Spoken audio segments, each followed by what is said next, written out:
The Indianapolis Colts have plenty of decisions to make on their in-house free agents. So who will they pony up the money for? Who will they let test free agency with the added risk of losing them potentially to a competitor or division rival? And which names will get an emphasis to get retained? Let's talk about it. Welcome to the Horseshoe Huddle Podcast, brought to you by Indianapolis Colts on SI.com. My name is Drake Wally, co-host of the show and deputy editor for the channel, and I am joined by my fellow co-host and analyst for the channel, Noah Gebert. Noah, we finally have gotten to this episode. I know you've been pumped to talk about in-house free agents outside of the outhouse free agents, or outside of the wall free agents. This is an interesting group because there's a lot of depth guys on this list. We're going to hit all these guys. But I'm excited to talk about some of these because some really, really unfortunately difficult decisions are going to have to get made. Yeah. When you have the kind of year that you had this past season, you kind of have to make moves, especially when you don't make any big moves on your coaching staff. You don't really make that many big moves in your front office. No moves at all on that front. Kind of your options are limited when you think of what you can do to kind of spark interest in the fan base going forward and why they should expect different things. You just have a lot of these guys that maybe you need to move on from at this point. Yeah, and what we'll do is we're going to pretty much like rapid fire we're not going from least important to most important, but we're going from guys that are definitely going to, I think, play a bigger factor in the team's performance overall. And we're going to kind of get to more of the end of it, like the meat and potatoes, if you will, of some of these real big starters. But yeah, we're just going to, if you're cool with it, Noah, we're just going to dive right into this. Let's go. This one's going to be a fan favorite too. All right, let's do it. Before we get started here, though, we do have to give a quick shout out to Sean Conkright. Thank you so much for joining, my friend. You are a loyal listener, as always. And then as people start to come into the show here, throw some chats down. Let's talk about some free agents, guys. We are literally going to be hitting every single one of them. And here, we're going to start with a guy that the CFO of the channel, Patrick Rye, really likes. He actually had the most tackles in any single game this season for the Indianapolis Colts. And that's Mr. Grant Stewart. Now, the way that this is going to work is I'll start and then Noah can go. And then as we kind of go back and forth, we're just going to snake this thing all the way down. Right out of the gate, this is a tough one because you've got a special teamer who plays really well. He flies down the field, looks like a comet with a trail. And the guy also fills in admirably as a depth linebacker. He's not really a cover guy. He's not really a dude that's going to, get a lot of tackles for loss. But what he is he's a hustler. He gets absolutely to the football. Just real quick, what are your thoughts on Grant Stewart's just importance to the team? That's kind of how we'll do it. And then we'll get to our yes or no. Yeah, so just in terms of core four special teams guys, the Colts only had like four of them. So it was like Shegun Alubi, McGrone, Ashton Doolin, and Grant Stewart. I think Tyler Goodson got a lot of work in there too. He might be in that mix. Really, in terms of special teams performance, just pure performance there, I don't think he made kind of the impact that he did in the past two seasons as a special teamer, but he's that reliable guy who's on every unit. Without making that change at special teams coordinator, like a lot of Colts fans thought the Colts were going to make, maybe that's a guy that Brian Mason insists on bringing back to add some stability to those core four units. And then his time at linebacker I thought was fun. I don't think there was a ton of expectations for him to go out there and be a world beater or anything. I think the Colts fans, everybody kind of understands he's kind of this undersized, not as athletic as some of these top tier athletes in your linebacker room. But I mean, yeah, he's got heart, he's got hustle.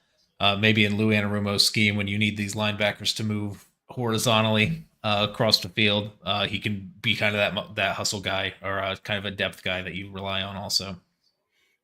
Yeah, and we've talked about this. Depth is so important, and you also do need it at the linebacker position. And just for reference, the Colts, they're more near the back end. Of course, the salary cap just got increased. Also, but they're sitting at $28,467,573, which is just a few spots before the Texans, who are in debt with $48K. So I mean, the Colts have money, but they can't just go, you get a deal, and you get a deal, and you get a deal. They can't do that this time. Yeah. They have to really pick and choose because there's a couple guys that are going to cost a lot of money on this list if they keep them.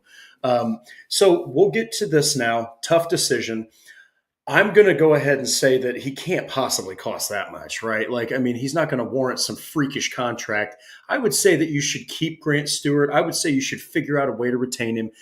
And honestly, what sold me was his performance filling in as a Yeah. linebacker. He's not going to take over a football game, but my God, he had 19 tackles. Okay, I mean, that is absolutely fantastic. And of course, he does provide that special teams prowess. Noah, what are your thoughts on keeping Grant Stewart? Keep him or let him walk? Yeah, I guess since we have to make a decision, I'll have to pick one way or the other. I don't think it's going to be a huge impact regardless. When you have a defensive coordinator coming in, you know this roster is going to shuffle. He could very well be one of those victims of just kind of that churn. Yeah. But yeah, just for pure special teams, the contract's got to be low, but I think it's worth to bring him into camp. I think I think Patrick mentioned Cameron McGrone, who did get signed to an extension already this offseason. So it's not like they're swapping him out for Stewart. So I mean, they're keeping some of these guys: Shagun Alubi, Austin Ajaki. They just signed Jacob Phillips, so they're already churning for depth at linebacker just with their future reserves contracts that they're handing out. So I'm not sure there's a ton of room for him or he's in their immediate plans. But yeah, if he's cheap, bring him back into training camp and see if he can make that impact on the roster at special teams enough to warrant a roster spot. Yeah, and Patrick Rye actually puts out a really good point here. So we're talking like a little bit over $1 million. I mean that's chunk change. Good Lord, is that chunk change in the NFL to keep a guy that could provide some depth for you and a spot start here and again, and good special teams. So me and Noah both agree. So we'll get to this next guy here, and I'll let Noah kind of start off here. But this is a guy that has been a real big part for the team, and that's Ashton Dulin. So what are your thoughts on Ashton Dulin, Noah? Yeah, I think another core four special teams guy. And in the sense that Grant Stewart maybe didn't have that huge impact on special teams, I think Ashton Dulin did and has consistently. He's going to cost a little bit more for sure. I think he's made around $3 million this past year.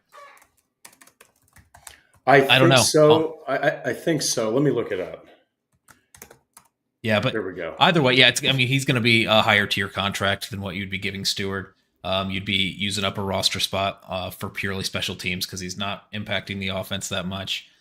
Just depends at this point if that's kind of the resource that you want to have allocated. If they're tight for cap space, maybe that's something you kind of let go. Yeah, so I'm looking at it right now. 2 years, $3.6 million. So you're probably looking at about $4. You're probably looking at a little bit more. I would say so. So you're saying to keep him? I haven't made a decision. Let me hear your argument here. Okay. Well, you know what? I gotta say, I think that you gotta keep Ashton Dulin. I really do. This is a guy who has made a slew of special teams tackles. This is a guy who gets down that field. He makes plays. He's a big dude. He can be a deep threat receiver if you need him to be. The only thing where you're like, is this guy worth the money? Is his injury history. Yeah. He does have those issues with injuries. I say you got to keep him, though. I think that him and Stewart are just invaluable for special teams. We saw how bad the special teams can be at times, especially against the Giants where they allowed a return touchdown. I say keep him, but again, he's going to cost about probably between $2-4 million. Could save some money that way. What are your thoughts? Yeah, I'd bring him back. I also think I wouldn't be shocked if they don't bring back Stewart or Dulin. The special teams this season wasn't great. That's fair. They didn't change their coach. At some point, you have to make a decision on whether you're keeping the same guys or you're not. Is it because of the guys you have out there, or is it because of the scheme that you're running? I tend to lean more. It's more on the coaches because Stewart and Dulin have both shown in the past that they've been valuable special teams players. If it's $2 million, I think it's a no-brainer. You bring it back. Nice. Well, so far we've retained all of the players. All two of the players. All two of the players, man. So this next one is probably going to be one of the easiest decisions that I have made. And I'll go ahead and start here. But that's Taven Bryan. It's a double-edged sword with this guy because I think that he gets the exact amount of ire that he should. Not a very good run defender. Okay. Yeah. Obviously, he's not going to sack the quarterback 7, 8, 9 times. He was drafted in the first round. At this point, we all know he's a bust. But what he is he's an okay depth tackle. All right, like he really isn't this. He's not awful. Okay, I think that he can be pretty bad, but he is not absolutely awful. I just think that You've re-signed him already. You've had him on 2 one-year deals. What are your thoughts on Taven Bryan? I feel for Taven Bryan. I've got to think. I just feel like he's sitting in that locker or going out on game day wondering why he's put in the position that he's in, where he's supposed to play in as that fill-in one tech that he was for Gus Bradley when he's not that guy. He's never been that guy. And it just seems like the Colts need to move on because they don't know how to use him. I'm not sure he would be this world beater or this high impact guy if they did put him at 3 tech all the time, use him only on pass rush downs. I still don't know if he's going to help you in a meaningful way in that position, but he's definitely not helping in a meaningful way at 1 tech. And yeah, I just think you need to reshape what you've got on the backside with Raekwon Davis, who we'll get into, or I guess maybe not on this episode, but we have this whole offseason to get into Raekwon Davis. Oh yeah, and all the depth behind Grover Stewart and DeForest Buckner. But I think Taven Bryan's a guy you move on from, and I think you don't lose any sleep on that. Yeah, it's tough because he's a really, really athletic, fast defensive tackle. Yeah. But the thing is, he's not in the position that they've had him in, and this is fair because even he said, "I don't know why I'm playing the position I'm playing." Yeah, he said that, so he was confused by why he's playing where he's at. Just got dominated in the ground game. He's like opening a door, really. The way that the Colts got the ball ran on him at times, I think that this is an easy one. I think that after 2 years, I do think that you need to let him go. I think you need to let him walk. He's going to probably find a gig in no time. It's just you're going to put him on another 1-year deal. You're going to do 3 straight 1-year deals, which, by the way, takes the cap hit it's worth. So that's probably 1.5 or 2 million right off the board clean if you do sign him. So I think that me and Noah are on the same page there. So let's. So we got a couple. So we're talking about lots of depth at defensive tackle in the draft from Yim here. The Colts are going to need to address it, and we'll get to Raekwon Davis another time, but he played worse than Taven Bryan, everyone. I mean, he was awful. Raekwon Davis was not good this season for the Colts, so both of those guys, you might not see them in Colts uniforms. We'll have to see because you save money by cutting Davis. Yeah. But we'll have to see with that. But next one is interesting. I think this is tough, but in a way it's not, and that's Mr. Danny Pinter.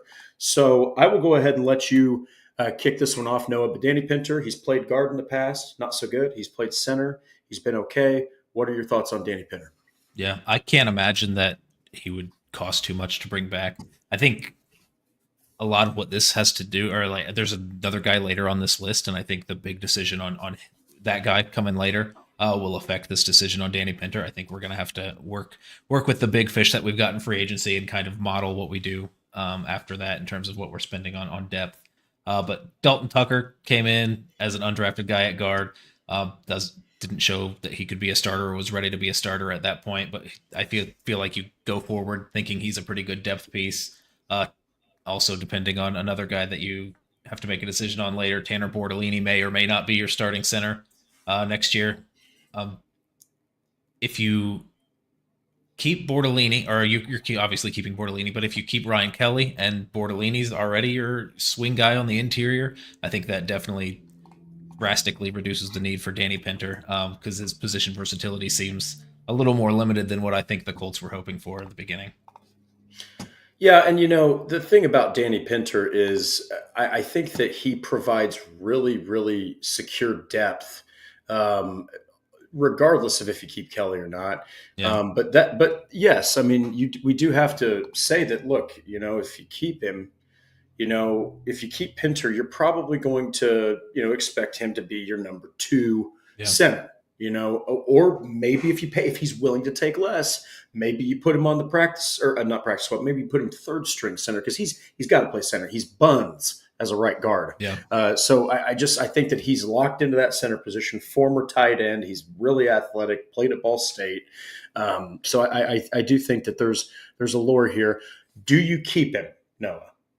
I'd be okay moving on from Danny Pinter. I don't think I'd bring him back. I think no position versatility on the offensive line is rough. And Ballard loves to keep a ton of guys at the offensive line. But I feel like you kind of have to, if you don't have that position versatility, you're restricted. You have to carry 10 people. I feel like if you're keeping a Danny Pinter who can only play one position reliably, you could throw him out there at guard just to have a body out there when it comes down to it. But if you're debating whether he's your 3rd string center or your 2nd string center, I think at that point it's okay to safely move on. Yeah, so I would keep him. I would keep him just because I don't think it's going to cost too much money. He was on like a $1.25 million deal. He is not the most effective, but right here, Patrick just nailed it. I agree with Noah. You have to be able to play several positions to be an impactful depth piece on the offensive line. The reason Patrick and Noah say that, ladies and gentlemen, is because one day your center could go down, another day your right tackle could go down. And if you're a guard and you want to make some bread in the NFL, well, you might need to learn center. You might need to be able to play multiple positions. And there's guys that can play 2-3 positions on the offensive line. They're not experts at one, but they're decent at all three. So you can put them as a backup and maybe even have them in multiple positions on the depth chart. So I will say center's a big one. I think that, based on someone what we're going to talk about later, and, it's really up in the air for both of us on that one, but I still think that he's not going to cost very much money. And I think that's something he's familiar. Him. Tony Sperano knows him. I just don't think you can go much more than a 1-year deal, probably another 1.25 or $1.5 million. So you heard it from me, Danny Buns Pinter. You heard it from Drake. Patrick Rye is a menace as always. So now we're going to continue staying on the offensive side of the ball. This is a guy that really, I thought that he fell off a cliff for production, and that is one Kylen Granson. So I'll go ahead and start here. Kylen Granson had about sub 30, maybe 30 catches in the past 2 seasons. So he wasn't this guy that was going to blow you out of the water, but he was an elite separator as a tight end. And you wouldn't put him in line. You put him in the slot. Yeah. And he was able to roast at times linebackers, get away from defensive backs, overpower safeties, because the dude's still like a crisp 230. I mean, it's not like this is a small man we're talking about here. And so, he was able to make some stuff happen. But boy, this season, he was when Noah's given his breakdown, I'll pull up the numbers, but he caught less than half of his targets. Yeah. He was, I know Richardson's struggles happened too, but Flacco also was the quarterback for six games. So I don't know, man. It was a really bad season. What are your thoughts on Kylen Granson? His performance is really a microcosm of the entire tight end situation. Yeah. You brought him in to be the pass catcher. When you drafted him, he was supposed to play that role, and he was a better run blocker than he was a pass catcher this year. He was supposed to be the sure-handed guy, and I feel like there was some shaky moments in his rookie year, and I feel like every year since then, there's been more and more uncertainty when you're throwing the ball his way, whether he's going to come down with it or not. I'm happy with how he progressed as a blocker, because he came into the league. They weren't really expecting him to do much of that at all, and he kind of turned into what essentially happened to be a run blocking tight end, which is not what you were hoping for. And the positions that you were playing him out on the slot and kind of in that H-back role where he's moving around a bit, that's not kind of what you were looking for out of that position. So at least he showed some progression in part of his game, but I think there was a bad regression in what should have been the strength of his game. So I think this is a guy you move on from and you don't look back. Yeah, so, I got to agree with you, man. I mean, he caught 14 out of 31 targets for 182 yards, and yet again, no touchdowns. This is a guy who is allergic to the end zone. He can't find himself into the freaking end zone. It's wild. He has 86 career catches, 1 score. He has 48 first downs, 1 score. I can't believe it. Like, Kylen Granson is a unique tight end in the way, not in the greatest way, because he should be this far better pass catcher, but he actually, and it's good, but he was a better run blocker, which is like, dude, I'm looking at it here. He is 6'2", 6'3", 242. That's just not really a run blocking tight end size. You know what I mean? So interesting enough. I just think that me and Noah are on the same page here. I just don't think you can retain Kylen Granson. And then we got, okay. So we got DSG Goodbar here. Need a full clear out of the tight end room. Draft Warren and Bree. They're going to be a full clean out of the tight end room, but I will say it's going to look a little different. I'm very confident. So is Noah that it's going to look different. Do you think that it's going to be like a full rebuild of the tight end room, or do you just think it's probably someone like Kylen Granson, that type of player? Like in terms of the assets they're going to allocate to the position? Yes. And do you think it's important for him? I think I think it is. I might not agree with that philosophy wise, but I think the Colts really, or Shane Steichen's offense really is dictated by solid tight end play. I think they really loved Brock Bowers. I think they were willing to be aggressive. I mean, that was Brock Bowers, and he's a unicorn and had 1,100 yards as a rookie tight end. God. So that's what he was. But so that would have been a good call. But I don't think they're scared to invest heavily at the position. So that very well could happen. Yeah, yeah. So now we're going to get to a guy that has been with the team for years, and people have clamored for this dude to get cut, to not get a contract, to get this and that, and that's one Mo Alley-Cox. Now, I'll let you go ahead and start here, but we're talking about probably the most productive tight end of the entire year right now of the Colts. This is probably your most surefire tight end. You know he's going to give you something. Okay, what are your thoughts on Mo's 2024? I'm kind of with the SG Goodbar, and I say do a full clear out of the tight end room. I think he's just a victim of that. He is what he is also, where he's a blocking tight end. I don't think you can invest resources in a blocking tight end right now when you're desperate to get the passing game going with Anthony Richardson. If Chris Ballard and Shane Steichen are trying to save their jobs, Anthony Richardson needs to perform better next year. And having a run blocking tight end isn't going to be what gets him over the line. Oh, you know, I like Mo too. Yeah, and I think that I really do too. I used to clamor for this guy to get absolutely axed. And, then I saw him this season, and something that's really interesting about Mo, I mean, first off, he was worth $5.85 million on his last contract. Yeah. Not a contract worth. He's just not worth that. I'm sorry. He's not worth that kind of money. But over his career, something that really does stand out is he has 114 catches and 15 touchdowns. So this is a guy that almost let's see, do the math. It's about every 7.75 passes caught, it's for a touchdown. Yeah. So this is a guy that's a red zone threat. He is probably, outside of Drew Ogletree, your best tight end blocker. I mean, he was the most productive guy in the room this season. He just was. He might not have caught the most passes, but he was the most productive guy without question, blocking, and really the red zone operation, and he really didn't do much. He caught 12 balls, man, for 147 yards, which just tells you tight ends, man, for this team, I think they caught 39 passes all year. It's like, that's pretty bad when it's between four guys, So I don't know, man. What do you think about Mo?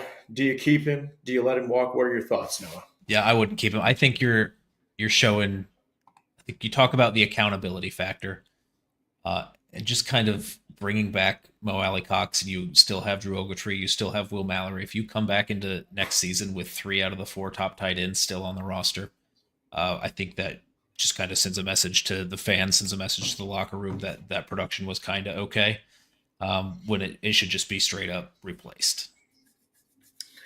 Yeah, so I think that you have your Mo Alley-Cox in Drew Ogletree. I really do. He's a superior blocker to Mo. He's kind of not really much of a pass catcher like Mo. The only guy that could unlock Mo Alley-Cox, even to a smidge, was a 40-year-old Phillip Rivers, man, who played with freaking Antonio Gates and Hunter Henry. Okay, he peppered tight ends with targets all day, baby. Like, that dude was obsessed with throwing to tight ends. So that year is completely blown out of proportion. Outside of that, he hasn't eclipsed 24 catches. So I think it's time to go. I think that Mo will find a team. There is going to be some team that needs that blocking veteran. Hell of a guy, though. Hell of a guy, and he has spent 7 seasons in the Circle City. So don't be surprised if they retain him, but it sure as hell can't be for $5.85 million a year. Yeah, Patrick threw out that comment that what he said at the end of the year made it seem like he maybe not even want to be back in Indy. I think I'm not going to speak on kind of what his intentions were with his comments, but I think that's kind of something to consider with all of these guys that are free agents, especially guys who've been with the team this long. They've been with the team this long. They've seen the same mediocrity that Chris Ballard's put out. They've been a part of that, witnessed that firsthand. A lot of these guys are going to want a better chance at winning, I think. So it's got to be a two-way street. It's not like the Colts can bring back every one of these guys, because some of them might just be done and ready to move on. Yeah, and real quick, NFL nerd, as always, legend. Thank you so much, longtime listener. Tight end coach can go too. So interesting about the tight end coach. Tom Manning was the tight end coach when Eric Ebron had his lone Pro Bowl season. Jack Doyle was also a tight end on that team, and he played well. And Mo was in his first season in the NFL. I'm telling you right now, it's a talent thing. Yeah. I think it's a talent thing. I think Tom Manning is a hell of a tight end coach. I think Tom Manning also contributes a little bit more than just strictly coaching the tight ends. Yes. There was some words of him being the run game coordinator, just taking on a bigger role. So I'm sure that Tom Manning has a bigger role on that back end that's not just directly tied to the tight ends production. Either way, yeah, when you have production that low at a position group, that you should at least start asking questions. Yes. So next, this one this one's interesting because he's been with, this is the longest tenure he's had with any team, 2 seasons, and I think I'm starting this one off. That's Mr. Trey Sermon, running back. Okay, yeah. This is an easy one, but I'll go ahead and start by saying that Trey Sermon is a very limited running back, but hell of a pass blocker. Oh man. Good pass blocker. He will protect your quarterback. He will stick right in there in the pocket, and he'll help your quarterback. But man, we're talking about last season, 35 carries, 160 yards, 4.6 yards a carry. A lot of that came against the Pittsburgh Steelers. But This season, he had more carries, 56, started 3 games, 159 yards. Yikes. 2 touchdowns, though, but only 2.8 yards per carry. Look, man, Trey Sermon is not a very good, pure running back. He's not going to do much for you in the receiving game. He caught only 16 passes. Yeah. Just not really many yards, 6.2 per catch. Just not a very effective running back. Now, you don't pay a running back. I think that you would rather have a guy that is a dynamic, explosive weapon that can't block for crap, Jonathan Taylor, than a guy who you don't want to keep a guy and say, this is a dude who can block as a running back. Absolutely invaluable, because don't forget, Evan Hull could also block. Yeah. You want a guy who can block. You want that guy to also be able to offer you something else. And I think Trey Sermon and Tyler Goodson both got a lot of leeway from that Steelers game last year after they filled in for Jonathan Taylor, and they both kind of had these big runs. Trey Sermon came out this offseason, said he was working on his pass catching to kind of round himself out to be a fully rounded back. I don't know if that came at the cost of his running, because that kind of just plummeted off a cliff. Just his production as a pure runner this season. And I didn't see a lot of production as a receiver either, so I didn't see much improvement there. So he'll be 26, which it's not old, but for an NFL running back, you know what you have at 26. So I wouldn't expect next year to be any different in terms of the production you would get from Trey Sermon. Yeah, at the end of the day, this is an easy one. You cannot keep him. You just can't. The running back draft is a little too it's too rich with talent. Okay, and in fact, real quick, what do you think? No, I don't think you bring him back. Very fair, very fair. Well, this is the one that I want. I want Cam Skattebo from Arizona State. This is a man who's a monster. He will run over you. He is a power back. Get ready for this. Who can catch the football. So that's a guy that you're going to see probably in the 3rd, 4th round. There's going to be teams that are going to say, hey, he's probably too slow, maybe a little too bulky. But Trey Sermon, ladies and gentlemen, this guy was also get ready for it, 3rd round pick. He didn't work out. So, maybe the Colts are going to really evaluate this and pick somebody day 3 or something, maybe more of a receiving back. But yeah, this one's pretty easy for me and Noah. You just kind of got to let Trey Sermon go. You got to let him walk. And it's unfortunate, but in this league, it's just a little bit too competitive, and there's just too much talent upcoming to keep Trey Sermon. So, but that one was pretty easy. Now this next one, it's also going to be a pretty quick one, I think, but you do have to have solid depth at every single position. And this next one is Mr. Joey Flax, as Pat McAfee calls him, Joe Flacco. So, Noah, real quick breakdown. Comeback player of the year last year. Helped lead the Browns to the playoffs. Indianapolis takes him. What did you think of his 2024? Yeah, I think we've spoken a little bit about Joe Flacco, so I think my opinion's a little bit out there.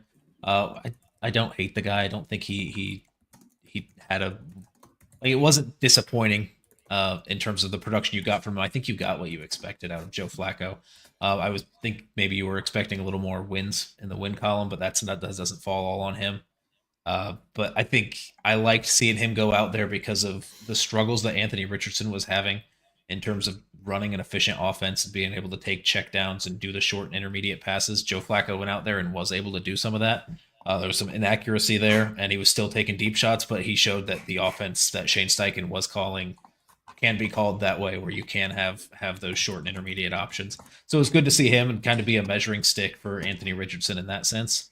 But he was a guy who came in to keep the ship afloat and get a few wins while you benched Anthony Richardson, and we didn't get the wins. And he's 40, and there's not really much upside in bringing him back. So I think this is, you move on, you bring in somebody who's going to push Anthony Richardson a little bit more.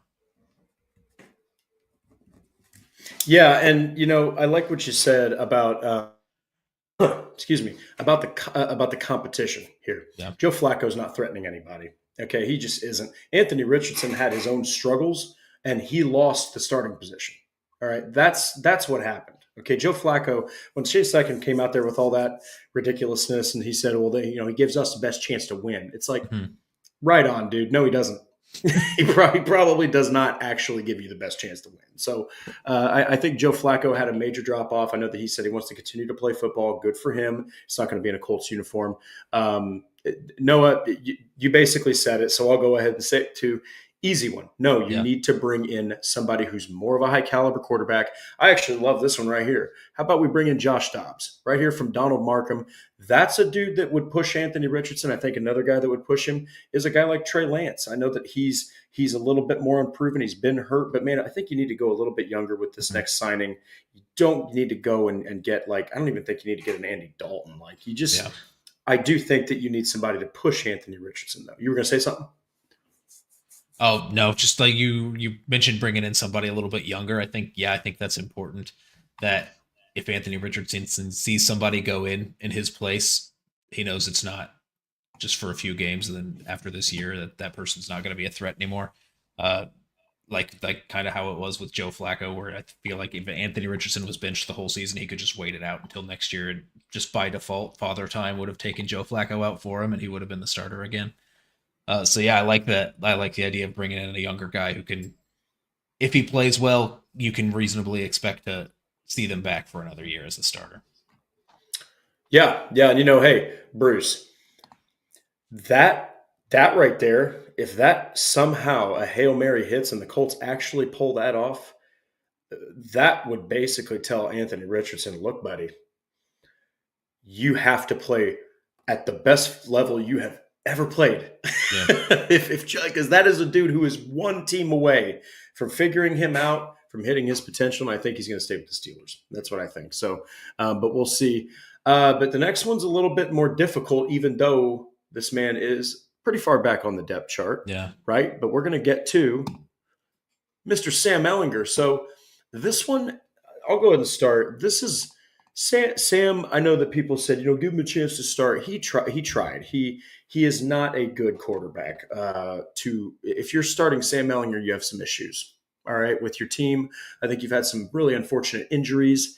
And when's the last time he started? When the Colts had major issues at quarterback. Yeah. And so I think that Sam brings an absolutely invaluable experience, relatability. He's the ultimate professional. He's the ultimate corner man. I want him in my corner if I was in a boxing match. Yeah. That's the guy that I want in my corner, is a guy like Sam Ehlinger. And you want him in your corner when you have a young developmental quarterback. I think that he's been invaluable also for Anthony Richardson. But what are your thoughts on the one that they used to call, or still call, some people call him Slinging Sammy Ehlinger? Yeah, the ultimate preseason quarterback, I think. Preseason, baby. I think as long as you're paying him as a QB3 and not a QB2, then I think it's okay to bring him back. Anthony Richardson, every time he would go over to the sideline, he's not sitting there talking to Joe Flacco. The first person he goes to is Sam Ehlinger. Yes. And that's just kind of the personality that Sam Ehlinger's had. I expect him to probably get into coaching after his playing days are over, just because he seems like that kind of guy. Who's more willing to help than a couple of maybe not Gardner, because I think Gardner had a little bit of that in him, but he was more of a threat to Anthony Richardson. While Sam Ellinger, I think, is just kind of the sidekick. He's a good clipboard holder. He's a good guy to go over the plays It's with on the fair. sideline on the Microsoft Surface. So if you're talking about competition at the quarterback position, like Ballard talked about in his press conference, it's not Sam Ellinger, but I don't think that means that you have to let go of him. Yeah, yeah. So I'm going to go with I say you resign him as a QB3. Yeah, Maybe even you have him as a practice squad quarterback because I do think that there is a level of intrigue for Jason Bean. yeah, I really do. I think there's a level of intrigue for Jason Bean. Now he was listed as a wide receiver and a quarterback. All right, at one point when he was brought onto the team, but he's athletic.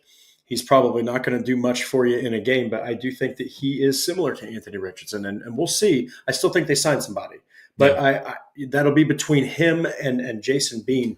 But I think that if you can, I think that you keep Sam Ellinger because I think that he's just an absolutely fantastic mental asset Yeah. for Anthony Richardson. So what do you think?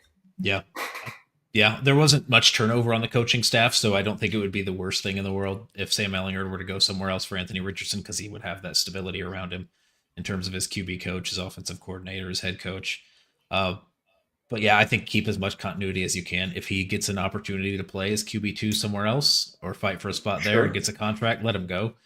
Um, Obviously, but yeah, if he's there for cheap at QB3 and that's the expectation going in, then I'd bring him back. Yes, and then we got our first super chat of the night. Patrick, thank you so much, the CFO, dropping one down here.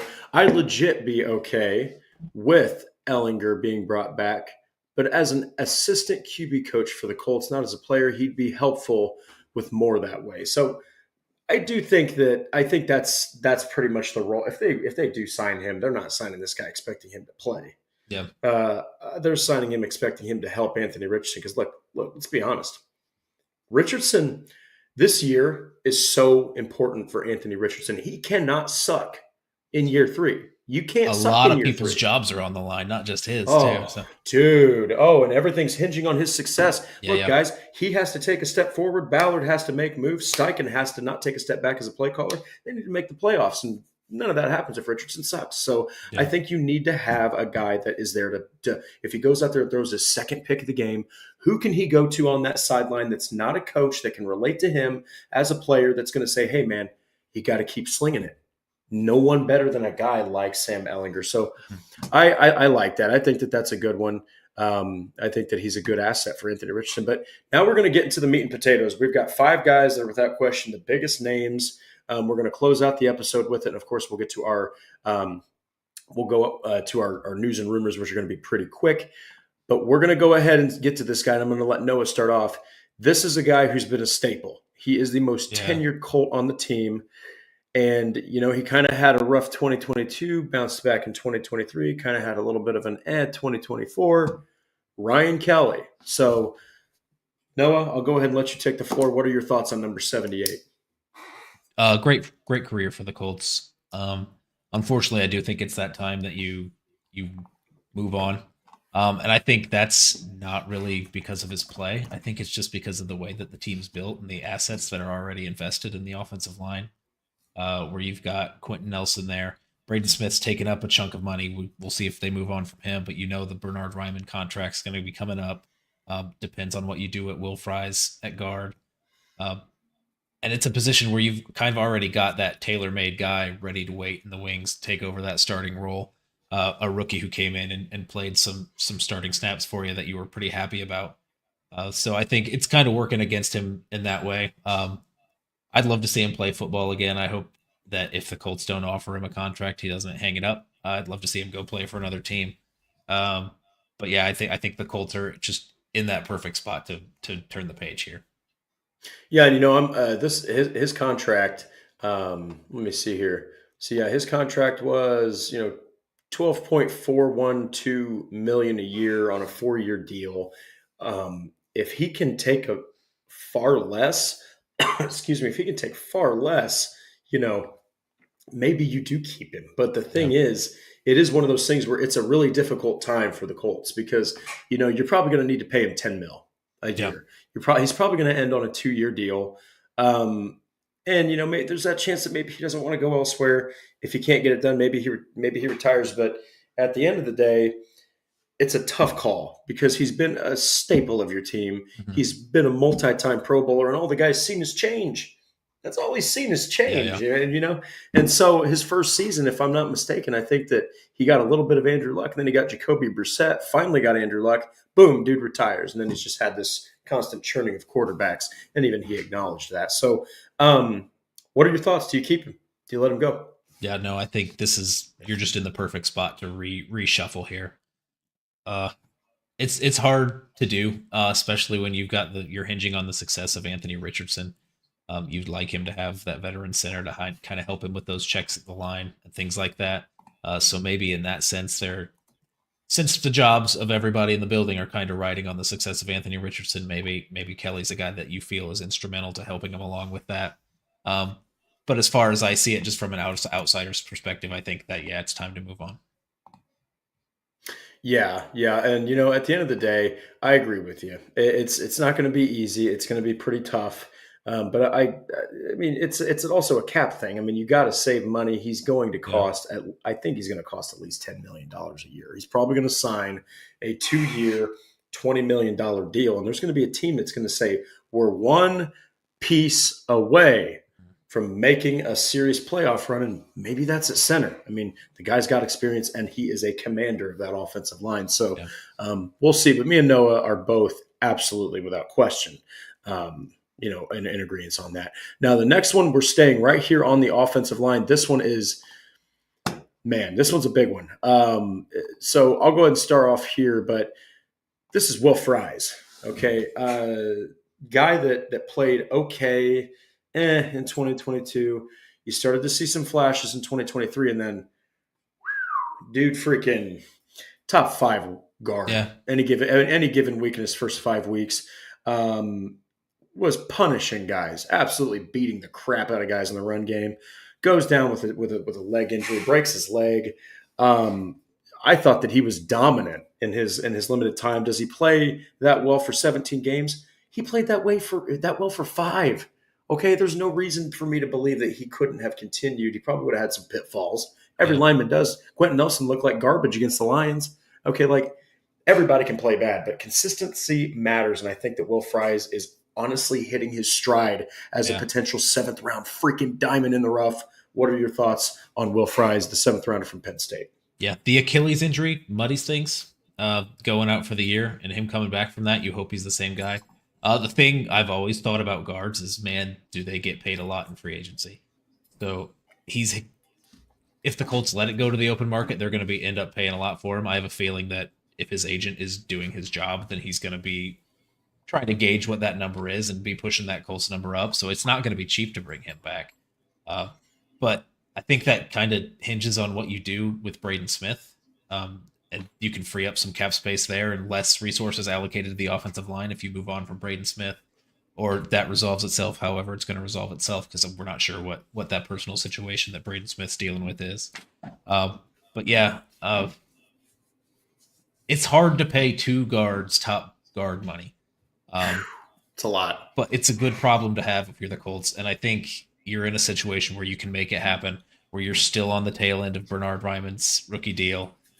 You maybe have Matt Gonsalves on the rookie deal at right tackle if you move on from Braden Smith. So you're saving some money there. And then you've got Tanner Bortolini on his rookie deal there at center. If you move on from Ryan Kelly, I think that's the way that you can afford to keep Quentin Nelson and Will Fries. And I think that would be the best move, because if you're looking for stability for Anthony Richardson, you don't want to shake up the offensive line too much. So if you're moving on from Ryan Kelly, I think you keep Will Fries. I don't think you move on from both of them and kind of risk the fallout that would happen. Yeah, yeah, and it's kind of like Patrick mentions here is there's going to be some good guards that are in the free agency this year. But man, for me, this is a must retain. Yeah, He's probably going to cost about $12 million a year, or something like that, at least. I'd say And more. Yeah, yeah, so if you can shore up the interior offensive line, oh man, that's great for a running football team. That's great for a yeah, running football team. And you've got Bernard Ryman on the left side. I can't remember who asked Donald Markham asked what's wrong with Braden Smith. Nobody knows. Okay, nobody knows. That the Colts are keeping that as close to the chest as they are anything. They're not telling anyone anything, and they won't until Braden Smith does. So, but yeah, Will Fries, I think that you got to keep him. Are you in agreement? Yeah, I am. Yeah. So that one's going to be something that is going to be one to watch. So we've got three more here. We'll try to kind of get through them pretty quick within reason because we do have to discuss these guys. But this one is interesting because he had a great 2023. 2023. He was hurt when he was initially drafted, kind of like came into his own form in 2022. But then he was more of a depth piece last year, and that's Dio Dangbo. Okay, so Dio is interesting because he's got ridiculous strength. He's an absolute whirlwind of a powerhouse. Not a very good run defender. Sometimes over pursues. Sometimes his strength is about the only thing he's got to his advantage. What are your thoughts on Dio? I think he finished with like 3.5 sacks, which was a far cry from last year. Yeah. Well, let's just say Chris Ballard loves Dio Adengbo and has since the moment he drafted him. So it may not even matter what his production's been the past few years. Chris Ballard may still be betting on him being able to turn into what he always thought he could be. But it has been underwhelming, I would say. And the assets that you've invested on the defensive line with Kwity Paye in the first round, Latu in the first round. You brought back Taekwon Lewis. You got Dio Adengbo. Was he a second round pick or a third round pick? I can't even remember at this point. Second. He was right after Kwity Paye. They did defensive end. Yeah, and I feel like Taekwon Lewis has kind of outshone him in the same role that Dio Adengbo's been asked to play, getting that production for pretty cheap in Taekwon Lewis as kind of that guy who bumps inside on pass downs and stays outside on rush downs. Just because Dio Adengbo's not that great of a run defender to be out there on the edge on run downs. I think it's hard to tell because of the defensive coordinator change. Maybe if they were running the same scheme, Adengbo would be a guy that they'd bring back because they obviously valued those guys with that versatility to be able to bounce inside. Maybe that's not something that Lou Anarumo's looking to use as much. Yeah, there's actually, for my reply here, there's some good stuff in the chat. So we've got Donald Markham. They didn't use him right. Patrick mentioned that he should be kept if he's going to be utilized more inside.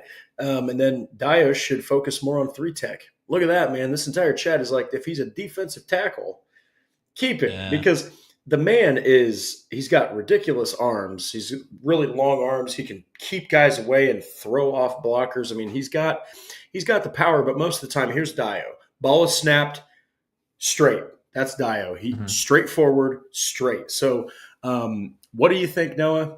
Are you keeping Dio? I really don't know what the number's going to be, but I think it's time to move on from Dio also. So probably I'm looking here at the OTC, which is over the cap value chart. They do like a dollar value per week, and you kind of average it out. But most of this stuff's hovering around like 3.7, 5.2, 6.6 mil. So I'm saying like 4.5 million a year. You can find another depth defensive end, and you cannot rely on Dio to be your defensive tackle depth. Yeah. You can't. So I think I didn't know the fans wanted another Taven Bryan. Oh, look at that. dropping a little harsh. That's harsh, I think. Hey, you know what? Hey, the NFL's harsh, bro. The NFL's freaking harsh. I have a Dio Dangbo jersey, man. I was fired up in 2023, but you know what? I do think it is time to go. So we got two more here. These are big ones, man. We're going to go ahead and jump right into it. So EJ Speed. All right. So this one, EJ took a step back in production. Yeah. EJ also took a step back. I feel like as a leader of the defense, and podcasting aside, whatever you want to say about it, who cares? The on-field product is probably not good enough to warrant a contract. And honestly, the biggest reason is you could pick up another linebacker in free agency. You can pick up a linebacker in the draft, and you have Jalen Carlies. Who I think is more talented than EJ Speed. EJ Speed's also approaching 30. What were your thoughts on his 2024? Do you think, he did set career highs, but do you think that like he played out of this world because this team had to tackle a lot because the running game or the running defense really sucked? Yeah, had to miss tackles a lot too. That's also true. I do want to kind of clarify the thoughts on this, that it's completely aside from the locker room stuff, the Sure. podcasting stuff. Because there's just off field questions with veterans on the Colts team and Colts leadership and whatever that I have no knowledge on and can't speak to. It's fair. That may be a negative in terms of contract negotiations between him and the Colts moving forward. That may be something that EJ Speed doesn't even want to come back to the Colts because of a bad taste in his mouth afterwards. But even setting all that aside, I don't think the style of play that he has and the level of play that he had would warrant bringing him back. You're going to need somebody alongside Zaire Franklin, who will be sticking on the team. I've noticed a big uptick in the use of Zaire Franklin images that the Colts are posting out on social media lately. He'll be back, man. They're not moving on from him. I don't think it's unless some huge trade offer comes in. Good eye. Yeah, but somebody alongside of Zaire, I think you need somebody who can be a good cover guy to kind of cover that back end of the defense better than EJ Speed can. I think the money that you would be spending to bring EJ Speed back, you can get a run stopping linebacker to fill in as your Sam in a base defense for quite a bit cheaper than you could with EJ Speed. So I think it makes sense on more than one level to move on. Yeah, and he's probably gonna cost about like $5, $6, $7 million a year. He just signed a 2-year, $8 million, $4 million a year. Yeah, man, I gotta say, I think that it's time to move on. There was actually a comment that I really wanted to highlight here. Yeah, Donald, they could play another strong safety over him. Guess what? Jalen Carlisle was a safety in college. So, I mean, right there it is, man. You got who could be an elite cover linebacker, was like top 10 in his position in coverage this year. So I think that the writing's on the wall. So you're in agreement? Yep. It's time to move on. It's time to move on. So we're going to get to our last one here. This one's tough. This one's really tough, and it's really about just what they're willing to take as a contract. Julian Blackmon. So here we are again. Julian Blackmon was allowed last year to test free agency, and everyone lost their minds, including myself a little bit. I said, how in the hell can you let a guy that just set career highs across the board just go test free agency? He's going to get picked up immediately. Yeah. No one signed him. Someone worked him out. I think the 49ers did. They didn't sign him. Played okay, but not better than he did last year. The injuries are still an issue. A little bit slower. Everyone was talking about Nick Cross instead. What are your thoughts on Julian Blackmon? Yeah, we kind of hit on him in the Lou Anarumo episode in terms of players that have the most to gain or could be X factors. We were talking about the need for a free safety. The Colts were really trying hard to keep Julian Blackmon at strong safety after the season that he had. Yes. But just the personnel they had with Nick Crosby and his running mate, Nick Cross couldn't hang back there at free safety and was making all his plays at strong safety, so they kept him there. I think Julian Blackmon would be a good free safety. I do. I think he's been here so long and the injuries have kept piling up that you can't rely on him to stay healthy, and you can't really go into the season like that's our free safety and this is that linchpin that's going to make this defensive scheme work. I don't think you can do that, but I don't think he'd be a bad fit to play free safety in this scheme. But just his play last year, I don't know how big of a factor the Colts are considering injuries in terms of what he played through and the plays that he was unable to make because of the injury that he was dealing with. They have a lot more insider knowledge on that. I think he could be a good fit, but again, it just kind of feel like this is a theme with all these guys that we're going through, where the Colts are in a situation where people have to be held accountable and change has to be seen in some meaningful way that I don't think you can justify bringing him back. Yeah, so at the end of the day, man, he's probably going to cost I'm looking at it here. I don't think he's going to cost as much as he did, which was $3.7 million. You're looking at probably between $2 and $3 million. So it would still be that. You're probably looking at a 1-year contract. That safety depth is really suspect, man. Yeah. Rodney Thomas, I don't know about that. Mm. You're going to probably draft a safety. You might sign a safety. If Julian Blackmon is cheap, I say you keep him. Yeah. I say you put him as a depth piece. You can't expect him to start. I don't even know if he can expect to start at this point. If you can keep the money low, I think it's a guy that you need as a depth piece because, holy cow, I'm serious. After Nick Cross and Julian Blackmon, it is not that great for the Colts. So what are your thoughts? Yeah. I say keep him. What do you think? Yeah, I don't like the roster at all at safety. I like that Nick Cross kind of turned into what he turned into. That was kind of the saving grace that he was able to stay healthy and be that guy. But yeah, I like Julian Blackmon. I think he would be a good guy to kind of facilitate that communication on the back end. He's been a veteran for so long. I don't know if he's part of the problem with accountability, leadership, or that everything's talking about. Fair. And it's really unfair for me to suggest. I don't want that to sound disingenuous. Like I'm even implying that. It's just like that's a decision that the Colts are going to have to work through on every one of these guys, especially on the defensive side of the ball, when personnel is going to be turned over just because you have a new defensive coordinator. That's naturally going to happen. They're going to have that conversation about pretty much everybody on that roster, especially those guys whose contracts are already up and they need to make a decision on by the time March rolls around. So I think it's safe to move on. I'd be okay moving on. I think safety is one of those positions where you can find veteran depth throughout the league, and it usually doesn't cost that much.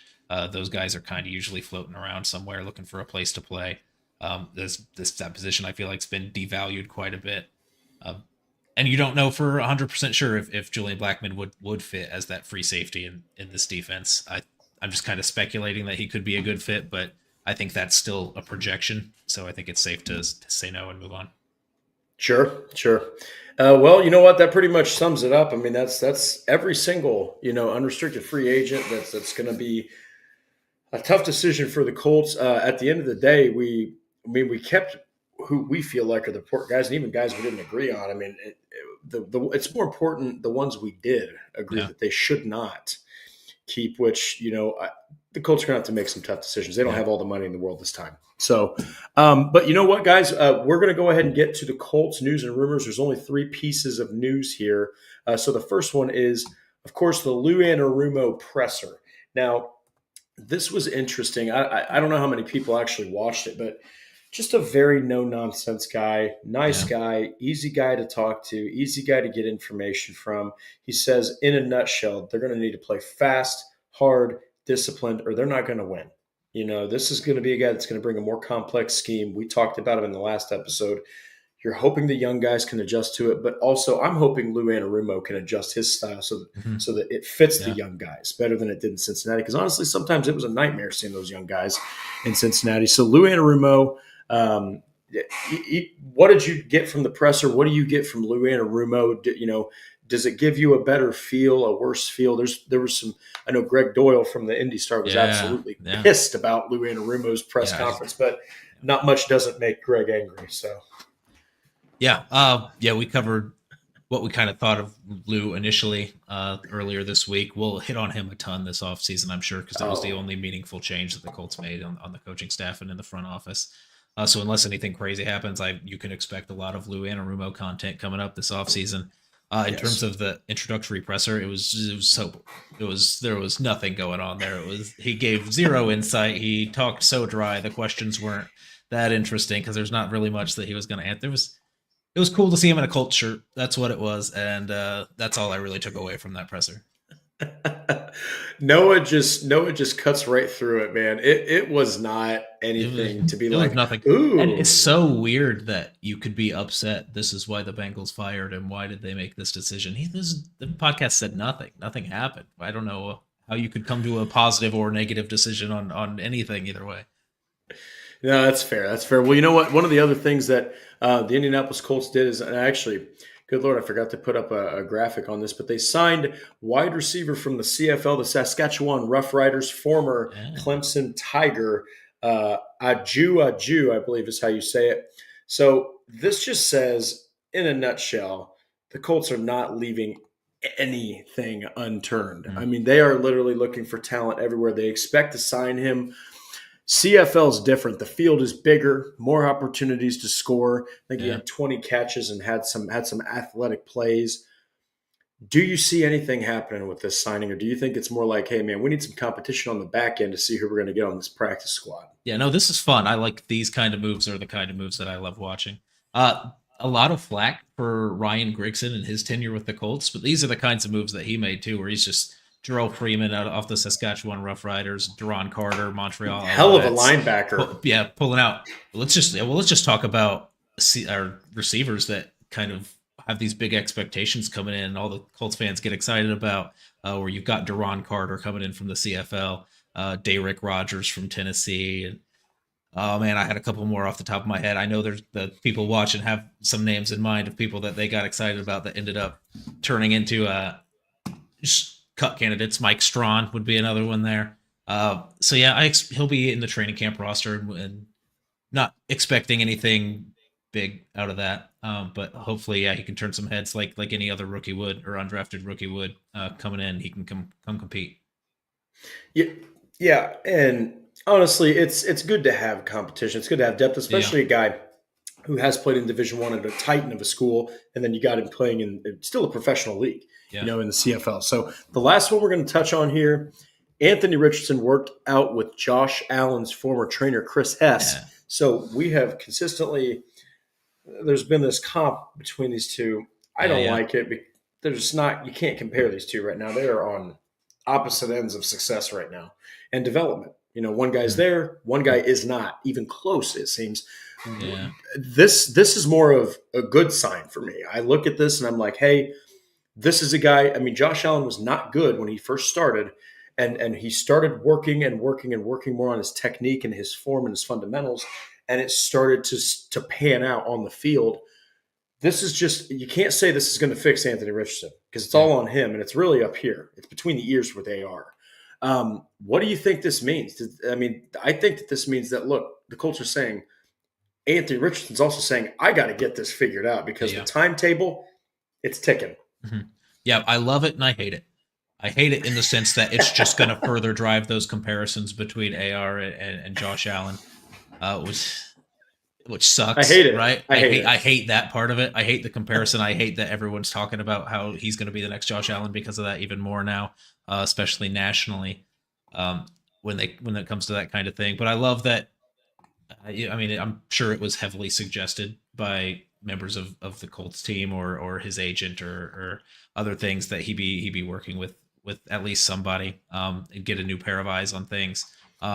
So I doubt that it was his idea to do it, but it means a lot that he's going through with it and following through and making sure he's getting that extra work in the offseason. I think it's definitely not a bad sign. Yeah. And you know what, guys? At the end of the day, at least Anthony Richardson's taking steps in the right direction. Yep. And if he doesn't pan out, at least he tried. At least he gave it what he could, because something's got to give. You cannot survive in the NFL being under 60%, let alone under 50% of your passes completed. But that's our show. Everybody, thank you so much. Me and Noah cannot thank you all enough. Patrick Rye, thank you so much to CFO giving us the lone super chat, but so many wonderful people: Wyatt Law, Donald Markham, DSG Goodbar, Darth Raider, Toby Zabia, Patrick Wright himself, Greg Eggleston. I mean, you guys are absolutely fantastic. I know Sean Conkright's in there somewhere, but thank you so much for joining us here on this show. And you know what, guys, this is huge to talk about. Free agency is going to be an absolute barn burner this season.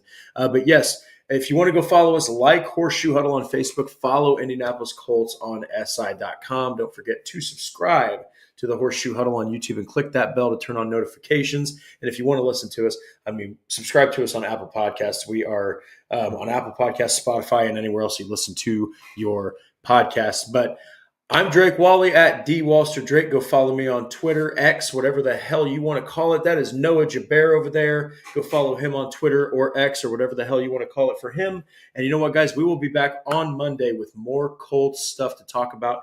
Who knows? Maybe there's some stuff that happens over the weekend, maybe not. But regardless, we're going to bring you the content, and we're going to constantly be covering this team all off season long. So until then, thank you so much, everyone. Cheers, and have yourself a wonderful